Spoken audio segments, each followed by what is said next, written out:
Saudações, pessoal! Eu me chamo Carlos Renato de Lima Brito e para começar a minha apresentação eu gostaria de me descrever. Eu sou um homem branco, eu estou utilizando óculos, uma blusa, essa blusa é de cor vinho, eu estou sentado e atrás de mim nós temos uma parede de fundo branco. Aqui do meu lado esquerdo nós temos uma mesa branca e do meu lado direito nós temos também uma mesa branca. E eu também estou fazendo a apresentação de tela do meu trabalho. Nessa apresentação de tela, eu me posiciono no canto inferior direito e tudo que aparece na tela está maximizado. Então, o nome da minha apresentação é Regência de Corais em Igrejas Batistas do Cariri. O fim de um começo ou o começo de outros fins. Como eu já falei, eu me chamo Carlos Renato de Lima Brito. O meu e-mail está aí na apresentação, renato.brito@ufca.edu.br. Também participa do trabalho a minha orientadora de doutorado, a professora Laila Andressa Cavalcante Rosa. O e-mail dela é lailarosamusica@gmail.com. E esse é um trabalho apresentado no âmbito do Congresso UFBA 2021. E eu coloquei aqui na minha apresentação o brasão da nossa querida universidade. Eu faço parte do curso de pós-graduação em música, doutorado na área de etnomusicologia. Como eu já falei, a professora doutora Laila Rosa é a minha orientadora. Eu sou bolsista também da FAPESB e na minha apresentação nós temos o brasão da FAPESB, a Fundação de Amparo à Pesquisa do Estado da Bahia. E eu também sou professor nas áreas de canto coral e técnica vocal da Universidade Federal do Cariri, uma universidade cearense que fica ao sul do estado do Ceará, e o meu campus fica na cidade de Juazeiro do Norte. Bem, como eu já falei, o título da minha apresentação é Regência de Corais em Igrejas Batistas do Cariri. Eu vou agora proceder com a passagem dos slides, e à medida que eu for passando os slides, todos eles são com fundo branco e letras majoritariamente pretas. Eu vou fazer a leitura sempre de cada slide e assim você vai poder acompanhar o que eu estou apresentando. Então, no próximo slide nós temos o seguinte: Regência de Corais em Igrejas Batistas do Cariri, o fim de um começo ou o começo de outros fins. Bem, o início, o meio e o fim de uma etnografia ou de qualquer pesquisa, nesse caso, a minha pesquisa foi uma etnografia em música, de acordo com as contribuições do pesquisador Anthony Seeger, 2008, são difíceis de definir. O início, o meio e o fim de uma etnografia são difíceis de definir, apesar das estruturas rígidas que ainda regulam toda a liturgia científica. Uma pesquisa segue geralmente fases definidas, podendo incluir um processo seletivo, uma submissão de projeto, uma entrada no campo, coleta e análise de dados e apresentação de relatórios, sem falar na qualificação e defesa do trabalho escrito. Eu mesmo já fiz a minha qualificação do doutorado e aguardo o momento, produzindo já o texto final da tese, de marcar a minha defesa. Agora, apesar dessa liturgia, dessas fases definidas que nós utilizamos, em muitos momentos da minha pesquisa me pareceu que eu percorria caminhos não lineares e complexos de produção acadêmica. Então, muitas vezes eu imaginei que eu não tinha começado a minha pesquisa quando eu iniciei o meu doutorado em 2017. Às vezes eu pensava que eu tinha iniciado a pesquisa antes, porque eu trouxe para a minha pesquisa leituras, reflexões que eu tinha feito anteriormente. E como também eu sou regente de corais e atuo nas igrejas batistas já há muito tempo, desde a minha adolescência, nessa área, na área de música, na área de corais, na área de regência, então eu muitas vezes achei que tinha começado a minha pesquisa num momento completamente diferente. Inclusive, em alguns momentos achei que a minha pesquisa tinha começado quando eu comecei a reger corais nas igrejas batistas. E ao mesmo tempo, quando a gente entra no doutorado, a gente acaba entrando em contato com novas leituras, a gente acaba também já tendo uma certa experiência com a pesquisa científica, e também me pareceu em alguns momentos que realmente eu tinha começado a pesquisa de doutorado apenas no momento em que eu entrei no campo, né, para fazer as primeiras entrevistas, no caso, no segundo ano do doutorado, em 2018, pelo menos as primeiras entrevistas que eu considerei como entrevistas piloto. Então, esses caminhos não são lineares, né? Eles são complexos, né? Eles são fractais, né? Eles são rizomáticos. A gente começa em um dado momento, sim, me parece, mas muito do conhecimento que você tinha antes você leva, e quando você termina, eu imagino, não terminei ainda, mas eu imagino que depois que terminar, toda aquela pesquisa vai ter repercussões e talvez eu continue fazendo pesquisas com o mesmo grupo ou ações com o mesmo grupo com que eu fiz a pesquisa, e de repente as repercussões daquela pesquisa vão me levar a novas pesquisas.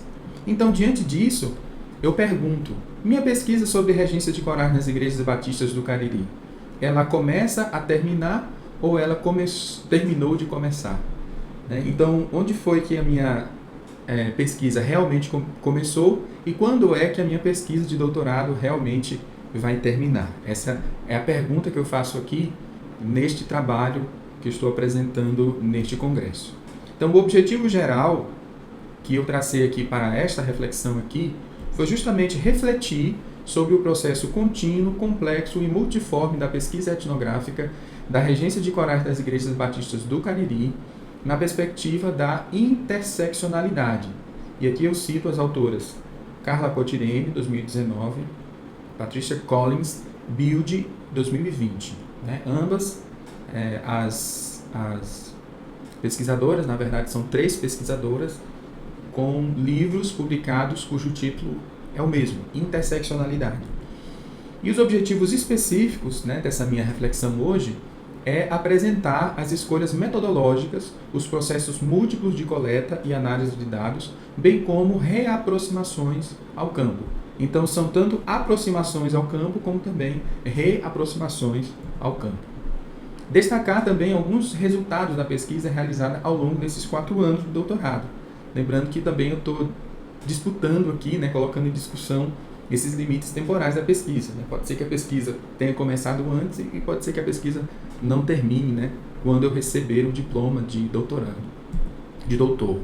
E discutir, que é o último objetivo específico desta reflexão, discutir os limites temporais e espaciais dos cursos de pós-graduação, à luz da extrapolação de conhecimentos anteriores e posteriores ao demarcado pelos prazos, pela literatura e também pela academia. Então, para a gente começar a entender aqui, eu vou destacar 2 citações que nos mostram, ou que nos fazem pensar um pouco sobre essa categoria de análise, essa ideia fundamental da minha pesquisa, que é a interseccionalidade. Então, coloco aqui a pergunta, o que é interseccionalidade? Então, segundo Collins e Build, 2020, a interseccionalidade investiga como as relações interseccionais de poder influenciam as relações sociais em sociedades marcadas pela diversidade, bem como as experiências individuais da vida cotidiana.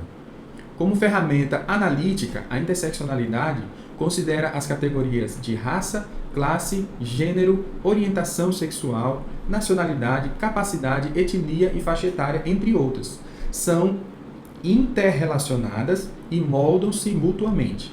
A interseccionalidade é uma forma de entender e explicar a complexidade do mundo, das pessoas e das experiências humanas. Então, essa citação aqui da Collins e Build nos faz nos aproximar do conceito de interseccionalidade. Então, a interseccionalidade considera categorias, categorias que são os nossos marcadores sociais. Então, a raça, a classe, o gênero, a orientação sexual, a nacionalidade, a capacidade, a etnia, a faixa etária. Então, se eu for pensar em mim como pesquisador, eu diria que eu sou uma pessoa branca, que a minha classe social, eu diria que é a classe C ou D, Enquanto gênero, eu digo que eu sou um homem cis. Enquanto orientação sexual, eu sou heterossexual. Nacionalidade, eu sou brasileiro. Quanto à capacidade, eu não me declaro uma pessoa com deficiência. Quanto à etnia, eu diria que eu sou branco, Então, eu não tenho, assim, uma identificação, né, por exemplo, né, com uma nação indígena, né, apesar de ter ascendência indígena, eu diria que eu não sou racializado a ponto de alguém, por exemplo, dizer que eu sou pardo ou que eu sou negro. E a minha faixa etária é entre os 40 anos de idade. Então, tudo isso está interrelacionado na minha pessoa e todas essas características moldam-se mutuamente. Então, o fato de eu ser um homem branco, mas ser na classe C ou D, me dá certos privilégios, me dá certas oportunidades e, ao mesmo tempo, tira certas oportunidades em termos sociais e não me concede certos privilégios. Então, se, por exemplo, eu fosse um bilionário ou um milionário branco, então eu teria acesso a outras oportunidades. E, enquanto pesquisador, isso também tem um impacto muito grande, né? E é justamente utilizando, né, essa forma de entender, essa forma de explicar a complexidade que eu faço a minha reflexão sobre a minha pesquisa. A Carla Cotilene, ela nos mostra algo também muito importante, considerando a interseccionalidade, especialmente uma interseccionalidade aplicada ao meu caso, né, um pesquisador homem, cis, branco. Ela diz o seguinte: cabe à identidade branca usar a interseccionalidade para desconstruir a falsa vulnerabilidade uniformizada, demonstrar o contexto das branquitudes, não incorrer de oportunismos fraudulentos no sistema de cotas, chegando a desenterrar a avó negra ou colocarem o pé na senzala, conforme menciona Joyce Lopes. Interseccionalidade revela o que classe pode dizer de raça, da mesma forma que raça informa sobre classe. E citando Angela Davis, a Carla Cotilene diz, né, raça é a maneira como a classe é vivida, conforme ensina Angela Davis, né, a Cotilene, 2019, página 34.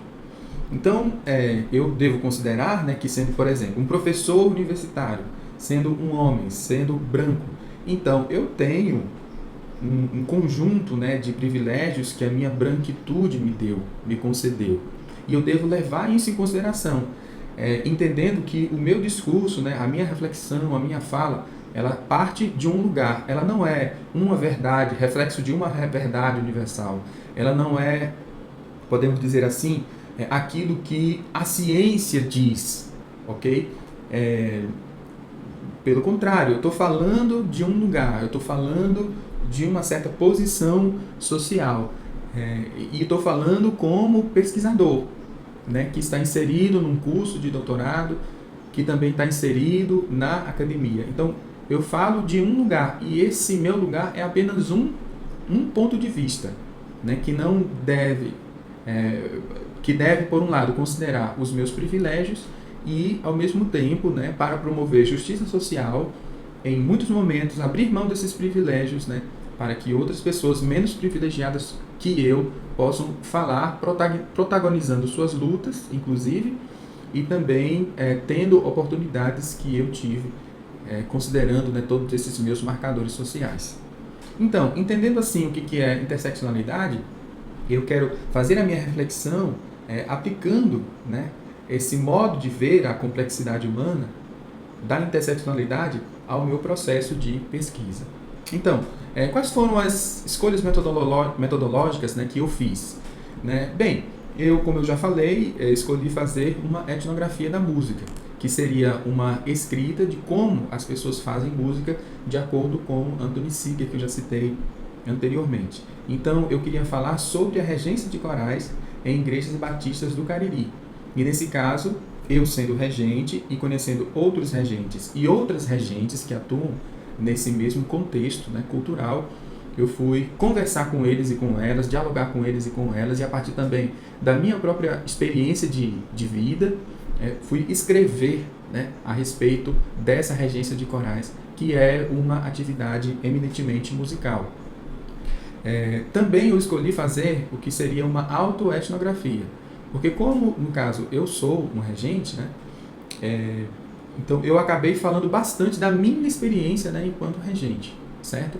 E aí eu utilizei aqui Benete, Avergueiro e Santos para me ajudar a entender o que seria, né, essa tal etnografia, né, que é uma pesquisa basicamente biográfica, mas que utilizando-se, né, das ferramentas, né, presentes, ferramentas metodológicas presentes na etnografia, de forma assim mais tradicional, né?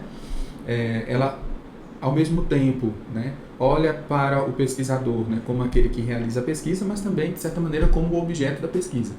O pesquisador, por um lado, ele é o sujeito da pesquisa, mas, por outro lado, também ele e sua atuação, né, é o próprio campo. Eu achei interessante fazer essa escolha metodológica. Lógico, como eu já tenho falado desde o começo, essas escolhas, né, elas foram sendo feitas no caminho também, né? Então tinha um tipo de escolha no início, né, quando eu apresentei o projeto, e depois, conhecendo melhor as metodologias, eu fui deixando umas coisas e acrescentando outras. As ferramentas de pesquisa que eu utilizei foram, né, a coleta, na parte de coleta de dados, né, a observação participante. Nesse caso, eu fiz a observação de um coral de uma igreja batista, que não fazia parte do meu convívio direto, mas que era uma igreja batista do Cariri. Eu fiz entrevistas, nesse caso 20 entrevistas, inclusive uma auto-entrevista, né? Depois de ter feito todas as entrevistas que eu entrevistei no caso, né, as regentes e os regentes de corais, eu fiz as mesmas perguntas para mim e gravei, né, essas respostas. Também eu tinha um diário de campo, né, que na verdade ele estava localizado em vários lugares, no computador, em cadernos e tudo, né, que eu fui guardando, né, e organizando. E também eu fiz, em parte, uma pesquisa documental, porque eu fui atrás do meu acervo de fotos, de vídeos, um blog também que eu tinha, né, para fazer então a coleta dos registros, né, da minha atuação como regente de corais. Então, na parte de análise, eu fiz a transcrição de todas essas entrevistas, fiz a codificação, né, que seria identificar os termos utilizados, né, por cada um dos participantes e das participantes da pesquisa, e a categorização, que seria dar nomes assim para aqueles códigos, ou agrupando ou separando. É um processo muito complexo, a qual, né, eu utilizei, né, uma planilha, né, para me ajudar a organizar todos esses dados, e também eu marcava os textos depois que as entrevistas, o próprio diário de campo estava pronto, marcava os termos, né, e ligava esses códigos, né, que seriam os termos encontrados nas falas, no diário de campo, ao que seriam categorias mais amplas, que abarcassem, né, esses códigos, essas ideias. Então, basicamente, eu fiz, né, uma análise etnográfica mesmo, de cada um desses dados ali que foram coletados. Agora, alguns resultados que eu obtive, né, durante essa minha pesquisa. Bem, eu consegui trabalhar uma contextualização do campo, procurando entender melhor o que são igrejas batistas, a diversidade que essas igrejas têm, tanto assim na história como também na própria região do Cariri. Fiz uma contextualização da religião e da espiritualidade na região do Cariri, né, que não é apenas, né, uma religião marcada por um cristianismo católico, mas também por um cristianismo protestante, do qual, né, são pertencentes, né, às igrejas batistas, e não somente religiões cristãs, né, mas religiões, por exemplo, de tradição de terreiro, como a Umbanda, como o Candomblé, religiões ligadas ao espiritismo, né, como o Vale do Amanhecer. Então existe uma diversidade religiosa na região do Cariri cearense, né? Então, além dessa contextualização, como eu já falei, eu fiz 20 entrevistas e uma auto-entrevista, todas elas foram gravadas em áudio, transcritas e analisadas, como eu já falei. Organizei um acervo, né, enorme que eu tinha e que nem percebia que tinha, dada a produção, né, que eu vinha fazendo ao longo dos anos, né, muitas vezes escrevendo para determinadas ocasiões, fotos, vídeos e um blog, como eu já coloquei. E também eu acabei compondo, trabalhando para a publicação e produção de uma cantata de Natal, cantata que é uma apresentação coral realizada tradicionalmente, né, pelas igrejas batistas, especialmente no final do ano, em especial no Natal. As igrejas faziam, né, tem costume nas igrejas batistas de se reunir no segundo semestre para ensaiar, né, essas cantatas, que são, no caso, um grupo de músicas, e eu, estando ali com os regentes, né, e as regentes, fazendo essas entrevistas, né, pude trabalhar juntamente com eles na produção e também na publicação e composição dessa cantata, realizando no campo, né, uma ação colaborativa. E também já passei pelo momento da qualificação da tese e estou escrevendo assim o texto final da tese, já encaminhando mesmo para o fechamento do texto. Agora, eu ponho aqui em discussão com algumas perguntas os limites, né, da pesquisa. Em primeiro lugar, já que sou regente de corais em Igrejas Batistas do Cariri, me propus a fazer uma pesquisa sobre o tema. Quando essa pesquisa realmente começou? Né? Ela começou no meu primeiro dia lá do doutorado, ela começou quando eu participei do processo seletivo, ou ela começou muito antes, né? Quando na adolescência eu comecei a me envolver com a música na igreja e, inclusive, já na adolescência, né, quando eu tinha 17 anos de idade, passei a atuar como regente de corais, primeiro como assistente da regente e depois como regente. Então, quando foi, né, que essa minha pesquisa começou? Porque eu trago para a minha tese memória daquele momento, né? Então, quando foi que ela realmente começou? E a segunda pergunta, né, para reflexão: como minha atuação, ação e reação à regência de corais nas Igrejas Batistas do Cariri não irá parar depois que a defesa e depósito da tese acontecerem? A pesquisa realmente vai ter um fim, né? Onde é que isso vai parar, né? Eu fico pensando. Eu não deixei de ser regente, né? Não deixei de atuar dentro das igrejas batistas. E os meus colegas e as minhas colegas regentes também não pararam de atuar. Então, quando é que isso vai acabar mesmo, né? Será que vai ter um ponto final? Né? Será que eu vou abandonar aquele assunto totalmente? Ou eu vou, por exemplo, encaminhar novas pesquisas, né? Ou de repente eu vou fazer novas entrevistas? Eu particularmente não sei, né? Talvez alguns regentes, por algum motivo, eu não tive condições de entrevistar. Mas pode ser que eu encontre essa pessoa depois. E será que eu não poderia fazer uma nova entrevista, né, com essa pessoa? E considerando as mudanças, né, que foram acontecendo em mim, a partir das leituras, dos diálogos e das escritas, como lidar com os desdobramentos da pesquisa terminada? E coloquei pesquisa terminada aqui entre aspas, né? Então, quando a gente passa por um processo desse, né, de 4 anos, né, de leitura, de escrita, de ir ao campo, voltar ao campo, achar que o campo terminou, aí depois tem mais uma entrevista para fazer e tal, a gente também vai mudando, né, a nossa visão a respeito daquela atividade em que a gente estava envolvido vai sendo modificada. Aí a minha pergunta: como é que serão os desdobramentos, né, dessa pesquisa? Né? Eu vou parar por aqui, eu vou talvez agir, né, em relação à mesma atividade de maneira diferente? Eu mudei em relação à minha visão, né, que eu tinha sobre as igrejas batistas? O que nas igrejas batistas talvez hoje eu não concorde mais, eu continue concordando, né, depois de todo esse tempo pelo qual eu passei? E a própria tese, né? Depois que essa tese for publicada e os regentes e as regentes forem ler essa tese, o que eles vão achar, o que elas vão achar daquelas conclusões, né, daquelas considerações que eu fiz, né, durante a minha pesquisa, né, ou quando eu coloquei aquelas considerações na escrita, né, o que eles e elas vão achar, né? Então, fica realmente uma grande pergunta aqui, e eu considero que realmente extrapola muito, né, a nossa produção de conhecimento, as nossas pesquisas, né, do que pode abarcar 4 anos, né, de um curso de doutorado.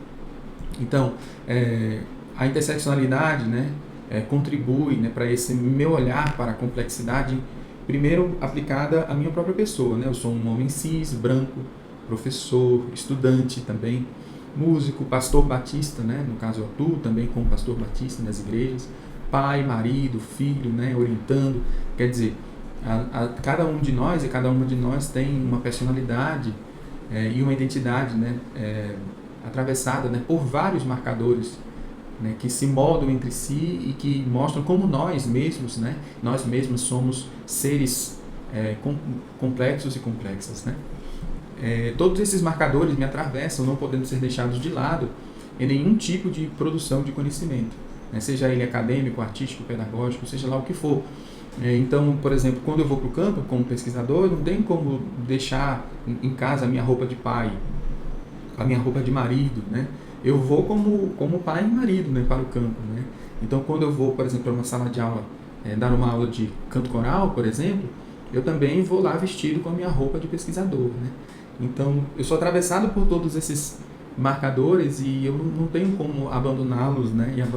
E abandonar quaisquer dessas características, né, que marcam a minha identidade quando eu vou realizar qualquer atividade, inclusive a atividade de pesquisa.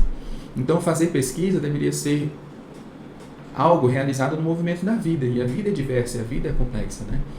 Não com duras abstrações do tempo marcado, da burocratização dos resultados e da imposição das regras acadêmicas.